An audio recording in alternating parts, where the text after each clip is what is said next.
أعوذ بالله من الشيطان الرجيم. بسم الله الرحمن الرحيم. الحمد لله رب العالمين الرحمن الرحيم مالك يوم الدين إياك نعبد وإياك نستعين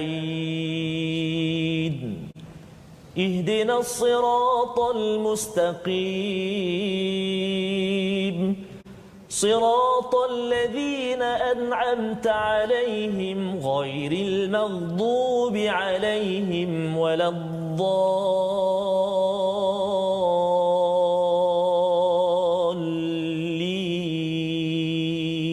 آمين. Wahai manusia, innama ba'yukum ala anfusikum. Allahu akbar. Insya-Allah. Apa yang kamu zalim, apa yang kamu melampau pasal kamu ini dulu susah, kamu rasa ya Allah doalah, ya Allah selamatkanlah aku. Kan bila dah selamat itu mula buat hal, bila buat perangai kan. Sebenarnya Allah cakap innama ba'yukum ala anfusikum. Kezaliman kamu yang kamu melampau buat perangai itu sebenarnya kesannya pada siapa? Bukan pada Allah, ya, bukan pada orang lain, tetapi ala anfusikum mata al hayatid dunya thumma ilaina marji'ukum fa nunabbi'ukum bima kuntum ta'malun. Ya, kehidupan dunia ini adalah sebagai satu kehidupan sementara, ya. Kita akan kembali balik kepada Allah Subhanahu Wa Taala. Fa nunabbi'ukum bima kuntum ta'malun. Allah akan beritahu sebiji-sebiji apa yang kita buat. Ia menakutkan ustaz, ya. Maksudnya ini adalah untuk menguatkan diri kita, tuan-tuan sekalian.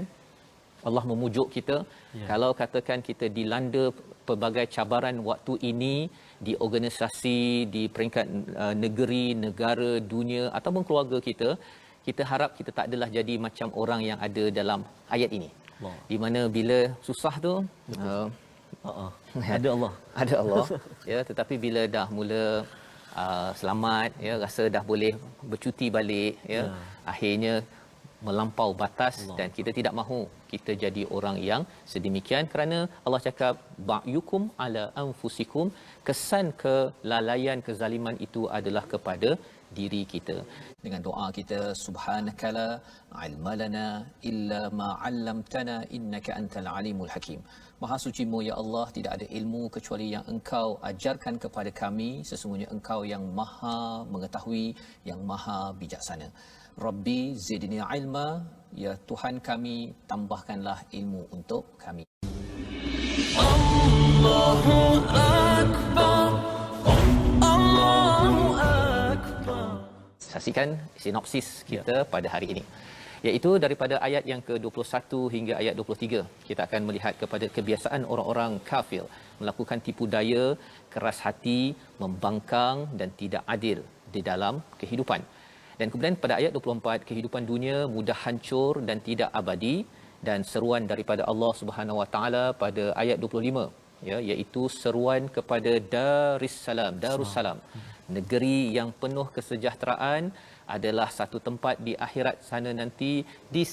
Di sini tidak assalam sebenar-benarnya. Ada masa sejahtera, ada masa kita kelang kabut, tuan-tuan, ya, kerana Allah nak melihat bagaimana kita mengikut panduan daripada Allah Subhanahu Wa Taala. Allah sayang kita, Allah sayang kita, bukan Allah benci kita.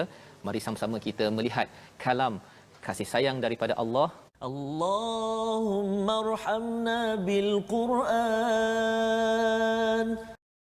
A'udzu billahi minasy syaithanir rajim.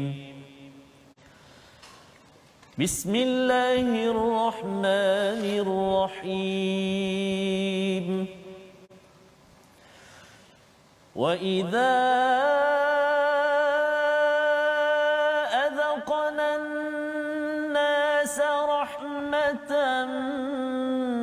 مِّن بَعْدِ ضَرَّاءَ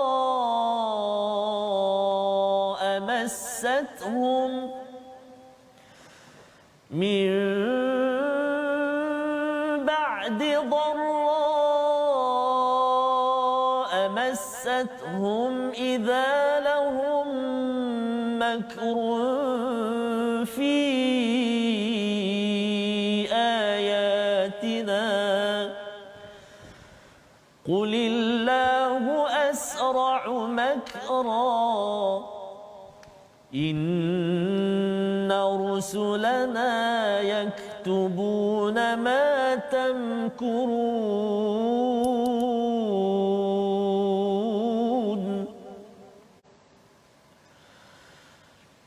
هو الذي يسيركم في البر والبحر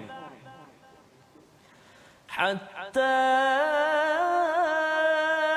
إذا كنتم في الفلك وجرين بهم بريح طيبة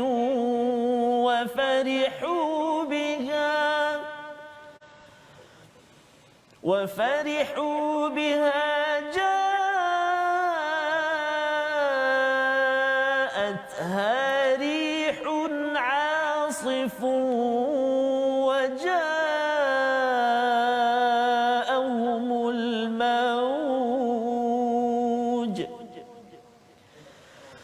وجاءهم الموج من كل مكان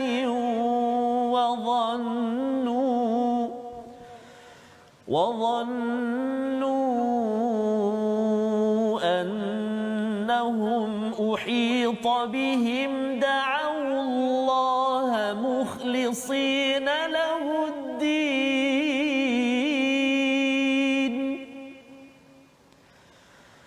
لئن أنجيتنا من هذه لنكونن من الشاكرين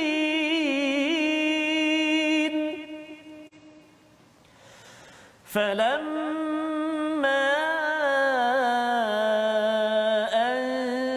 أنجاهم إذا هم يبغون في الأرض بغير الحق يا أيها الناس إنما بغيكم على أنفسكم متاع الحياة الدنيا ثم إلينا مرجعكم فننبئكم بما كنتم تعملون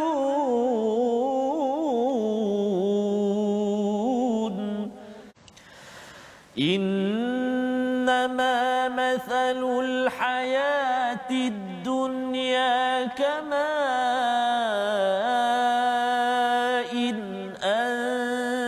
أنزلناه من السماء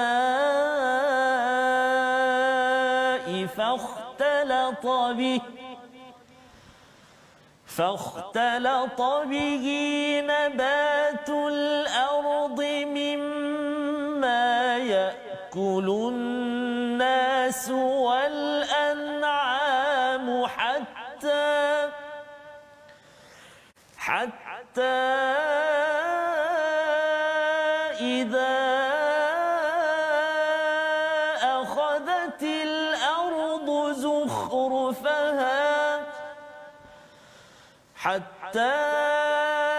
إذا أخذت الأرض زخرفها وزينت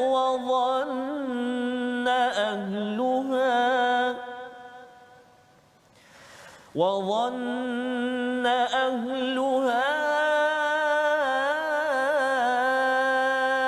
أنهم قادرون عليها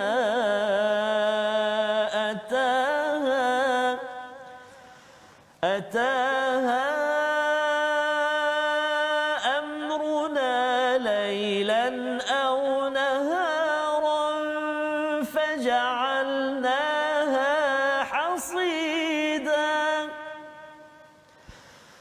فجعلناها حصيدا كأن لم يكفرن بالأمس كذلك نفصل الآيات لقوم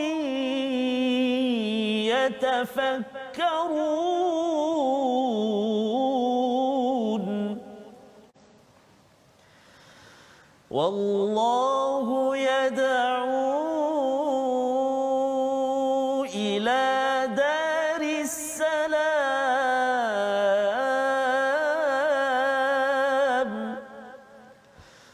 والله يدعو إلى دار السلام ويهدي من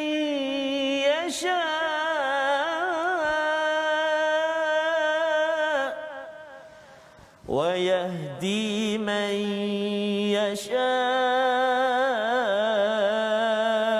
إلى صراط مستقيم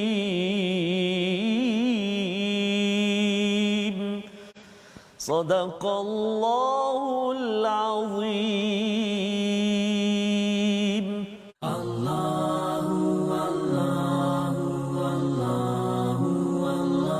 Membawa pada resolusi kita pada hari ini, mari sama-sama kita saksikan.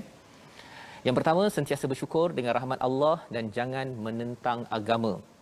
Ini yang kita belajar daripada ayat 21 sebentar tadi. Bila dapat rahmat Allah selepas kita menghadapi cabaran, jangan lagi kita berbuat perkara yang tidak mengikut SOP Allah Subhanahu Wa Taala. Yang pertama. Yang kedua, jangan lupa Allah ketika senang ataupun susah. Ini yang disampaikan pada ayat 22. Terus berdoa ketika senang, berdoa ketika susah agar kita menjadi orang yang bersyukur. Dan yang ketiga, usahakan untuk mendapat ganjaran amal kekal sampai ke akhirat. Macam mana daripada ayat 24, apabila kita sentiasa melihat dunia ini sementara, kita perlu convert, pindahkan amalan kita, amalan yang boleh sampai ke akhirat sana, salah satunya dengan memahami kepada hidayah daripada Allah. Dan inilah yang berada pada ayat 25, seruan kepada Darussalam untuk tuan-tuan dalam keadaan cabaran pandemik yang sedang berlaku sekarang. Allah, la ilaha illallah. Membawa kepada perkataan pilihan kita pada hari ini, kita saksikan, iaitu perkataan kita zaqa ataupun zawaqa yang berada pada ayat 21. Perkataan ini berulang 63 kali di dalam Al-Quran yang bermaksud merasa. Ya, merasa ataupun terkena. Wa idza adaqna an-nasa rahmatan, apabila seseorang manusia dirasakan kasih sayang, rahmat daripada Allah, maka seseorang itu rasa dia nak kembali balik buat perangai. Makar itu maksudnya perancangan, bukan sekadar buat perangai seorang-seorang. Dia buat sampai nak merosakkan balik kepada ayat-ayat Allah Subhanahu Wa Taala. Pelajaran untuk kita ialah kalau kita dah diselamatkan tuan-tuan, kita kena berazam. Saya nak committed lagi dengan Quran. Saya nak committed lagi jaga keluarga saya. Saya nak committed lagi dengan solat saya. Itu tanda bahawa kita ini bukanlah golongan yang ditegur oleh Allah di dalam ayat ini. Astaghfirullah innallah kana tawwaba. Kita lihat sekejap, kita ulang kaji sekejap hukum tajwid, dan pada hari ini insya-Allah kita nak melihat idgham ma'al ghunnah. Kita nak ulang sedikit sambungan kita, ulang kaji kita, iaitu idgham ma'al ghunnah, dan kita ingin melihat ada 5 contoh kalimah-kalimah yang berkait dengan idgham ma'al ghunnah yang kita baca dalam halaman 200 ke-11 ini. Mari kita sama-sama ikuti kelima-lima contoh. Yang pertama sekali pada ayat yang ke-21, iaitu tanwin. Tanwin bertemu dengan mim. Idgham ma'al ghunnah, nun mati atau tanwin bertemu dengan 4 huruf. Contoh yang pertama ayat 21, tanwin bertemu dengan mim. Rahmatan min. Rahmatan min. Itu yang pertama. Kemudian contoh yang kedua pada ayat yang ke-22, tanwin juga, tanwin baris 2 di bawah bertemu dengan waw. Tayyibatin wa farihu. Tayyibatin wa farihu. Itu yang kedua. Contoh yang ketiga dalam ayat yang ke-22 juga, iaitu pada kalimah makanin wa dhannu. Tanwin juga bertemu dengan huruf waw, iaitulah okey, makanin wa dhannu, tanwin bertemu dengan waw. Baik, contoh yang keempat dalam ayat yang ke-24, tanwin juga bertemu dengan ya. Liqaumi yatafakkaruna, liqaumi yatafakkarun. Dan contoh yang terakhir pada ayat yang ke-25, nun mati bertemu dengan ya pada kalimah man yasha, man yasha,